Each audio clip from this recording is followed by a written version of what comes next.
The dinner had started as one of those fancy family celebrations where everyone pretended to like each other for exactly 2 hours. A long table overflowed with expensive food, crystal glasses, and enough silverware to confuse a medieval king. The family business had just landed a major contract, and Richard Carter was enjoying every second of being the center of attention. He raised his glass for what felt like the 10th toast of the evening. "To hard work," he announced loudly. "And to the man who built this company from nothing." Nobody needed clarification about who that man was supposed to be. Around the table, relatives nodded obediently while secretly checking their phones. Ethan sat quietly near the end of the table, answering emails between bites of steak. His phone buzzed constantly. Payroll approvals. Vendor confirmations. Banking notifications. The usual responsibilities nobody else even knew existed. His mother noticed. "Can you put the phone away for one night?" she asked. Ethan smiled politely.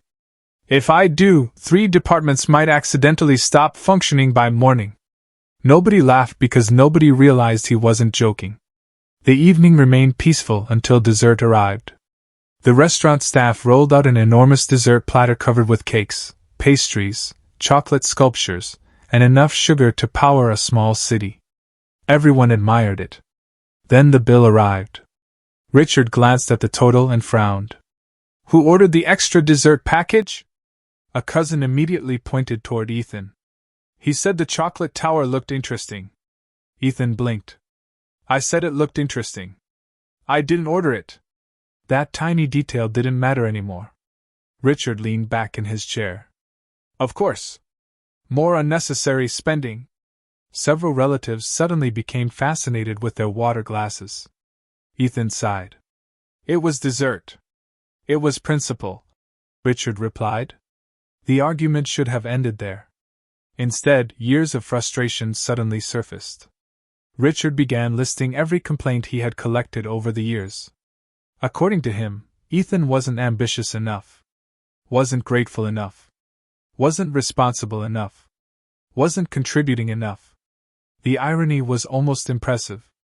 Ethan listened quietly while mentally approving employee benefit payments. "You live comfortably because of this family," Richard continued. Ethan looked around the table. "That's an interesting interpretation." The comment only made things worse. Within minutes, Richard was standing. His face had turned red. The restaurant had become unusually quiet as nearby tables started listening. "Maybe it's time you learned how the real world works." A fork dropped somewhere nearby. Ethan set his phone on the table. "You really want to do this over dessert?" "I want to do this because I'm tired of carrying people." That statement finally made Ethan laugh. Not because it was funny. Because it was absurd. The sound only fueled Richard's anger. "You're cut off." The entire table froze. His mother looked horrified. Several relatives suddenly found the ceiling extremely interesting. Richard pointed toward the exit. "You want independence? Fine. Don't expect anything from me." Ethan stood slowly. For a moment, everyone expected him to argue. Instead, he simply nodded. "Okay." That single word confused everyone. No shouting. No dramatic speech. No begging. Just acceptance. Richard looked almost disappointed. The dinner ended in uncomfortable silence. Hours later, Ethan packed a small travel bag and left his apartment. While driving toward the coast, his phone buzzed. A voicemail notification. He played it through the speakers. Richard's voice filled the car. "Don't come back. I'm serious." Ethan listened until the end. Then he deleted it. If that was what his father wanted, fine. Before leaving town, he opened several secure business applications. One by one, he removed his personal authorizations. Payroll approvals. Vendor payment systems. Banking access. Financial scheduling. Emergency account management.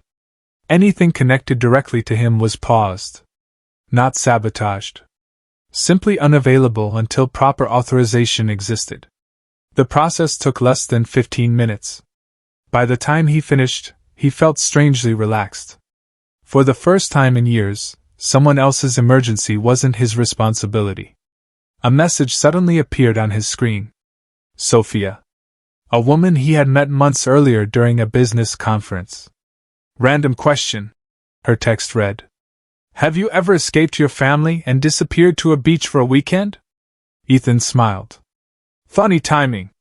That's exactly what I'm doing. 3 dots appeared immediately. Then breakfast is on me tomorrow. For the first time all night, Ethan laughed.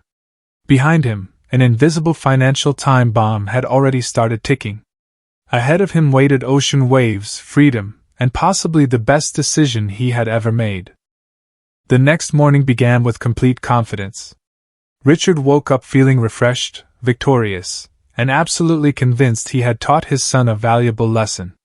He poured himself coffee, checked the news, and mentally prepared for the inevitable phone call in which Ethan would apologize. Instead, his phone started ringing. At first he ignored it. Then it rang again. And again. And again.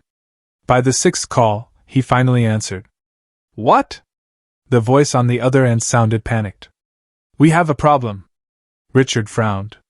Then solve it. We can't. That answer annoyed him immediately. A successful businessman hated hearing the words. We can't. 10 minutes later he arrived at the company headquarters. The atmosphere felt strange. Employees weren't working. Managers stood in groups whispering.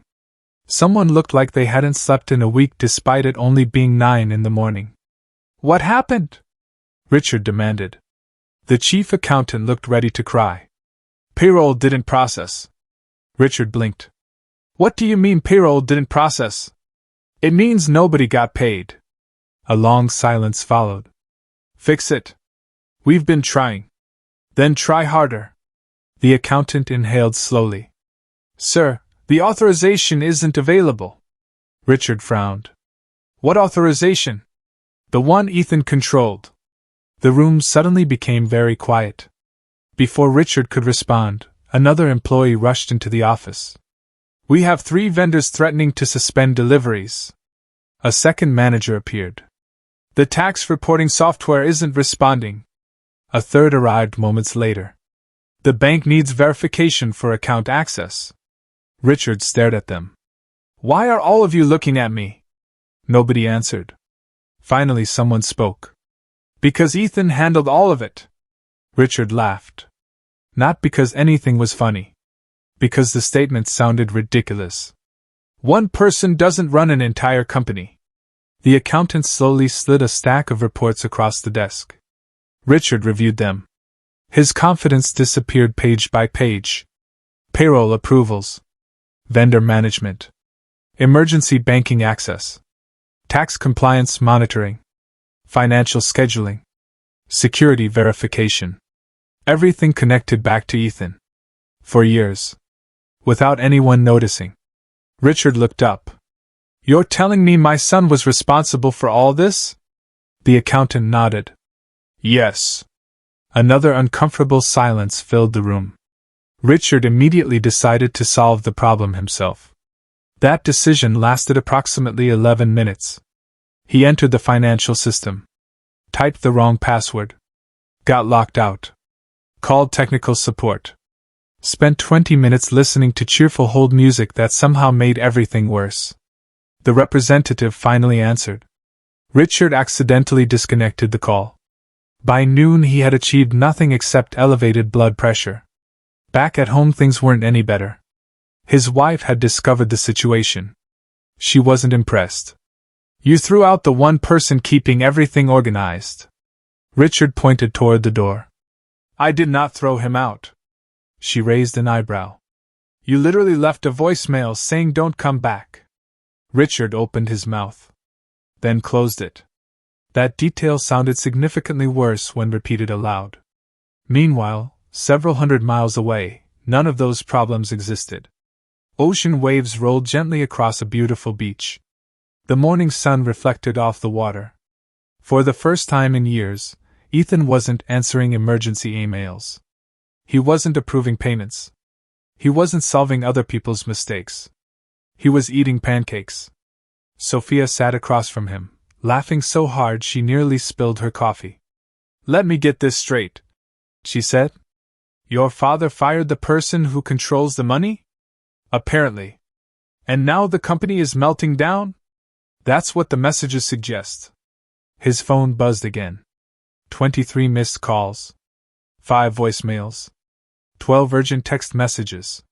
Sophia glanced at the screen. "You know, most people would feel guilty." "I tried that once," Ethan replied. "It was exhausting." That earned another laugh. They spent the next hour talking about life, family expectations, and impossible responsibilities. Sophia shared stories about building her own business from nothing. Unlike most people Ethan knew, she never seemed interested in what he could do for her. She simply enjoyed his company. The feeling was surprisingly refreshing. For the first time in a long while, Ethan felt seen as a person rather than a solution. His phone buzzed once more. This time it was his mother. Then another call. And another. And another. Ethan switched the device to silent mode. Across the city, financial chaos continued spreading like wildfire. Across the beach, Ethan took another bite of pancakes and watched the ocean. For once, someone else's emergency wasn't his problem. By mid-afternoon, the situation had evolved from a minor inconvenience into a full-scale family emergency. The company still couldn't process payroll. Vendors were demanding answers. Managers were holding meetings about other meetings because nobody knew what else to do. Most importantly, everyone had reached the same terrifying conclusion. They needed Ethan. The same relatives who had sat silently during the dinner argument suddenly became passionate supporters of Ethan's feelings. One aunt posted a social media quote about appreciating family. A cousin who hadn't spoken to Ethan in 3 years left a voicemail beginning with the words, "You've always been my favorite relative." Another family member sent a message that simply read, "Remember how close we've always been?" Ethan stared at the text for several seconds. He couldn't remember the person's birthday, voice, or last name. Meanwhile, Richard was having the worst day of his life. He had spent the morning fighting with banking systems. The afternoon was somehow worse. Everyone wanted updates. Nobody had solutions. Even his wife had joined the opposition. "You should apologize. I'm trying to solve the problem. The problem is your pride." That comment followed him for the next 2 hours. Finally, Richard decided to locate Ethan personally. Unfortunately, that proved harder than expected.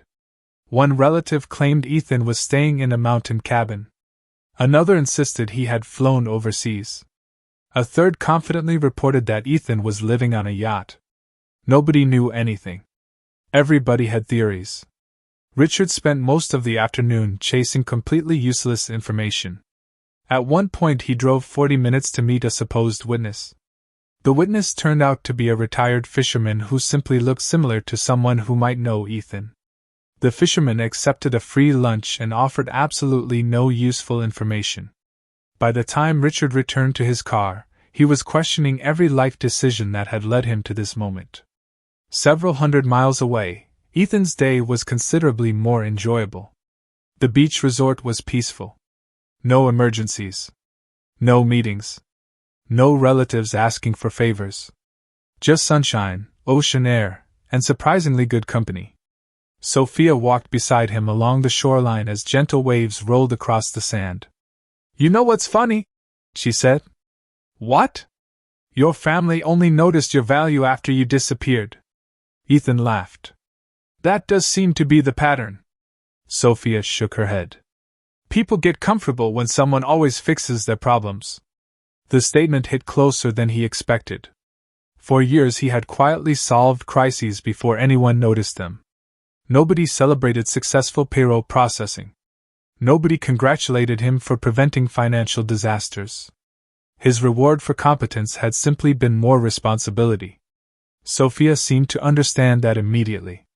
Unlike everyone else, she wasn't asking him to save anything. She wasn't asking him for access, favors, or solutions. She was simply enjoying the afternoon. They stopped near a beachfront cafe overlooking the ocean. Conversation flowed easily. She shared stories about building her own business, Early failures. Long nights. Customers who tested her patience. Employees who became friends. Ethan found himself smiling more than he had in months. Maybe years. For the first time in a very long time, he wasn't carrying the weight of everyone else's expectations. As the sun slowly began lowering toward the horizon, Sophia glanced at him. "You seem different today." "I feel different." "Good different?" Ethan nodded. "Definitely good different." Their eyes met for a moment longer than either intended. Neither looked away immediately. A small smile appeared on Sophia's face.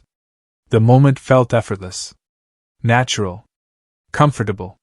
Something Ethan wasn't accustomed to. His phone suddenly vibrated. Again. And again. And again. Sophia laughed. "Your fans are persistent." Ethan checked the screen. 37 missed calls. Dozens of messages.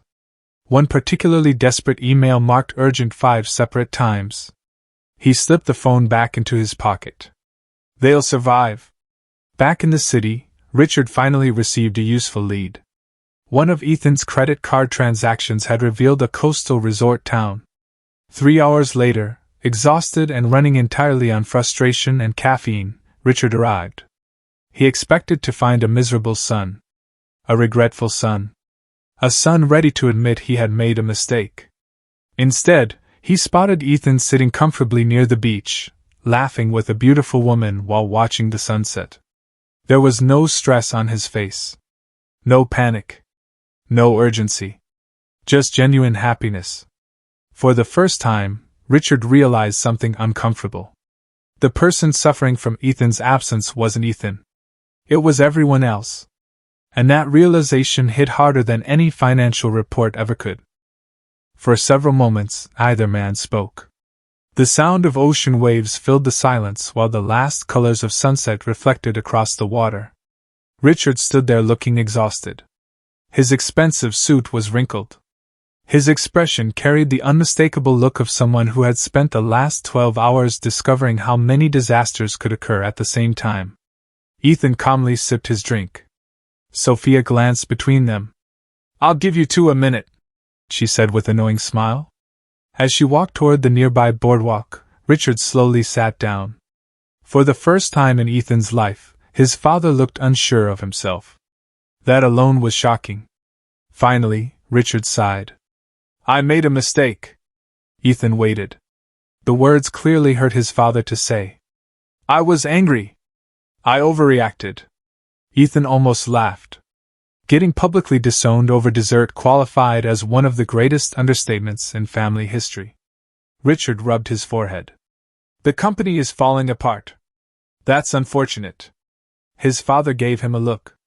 Ethan simply smiled. For years he had solved problems without receiving appreciation. Now he was enjoying watching other people discover how much work he had actually done.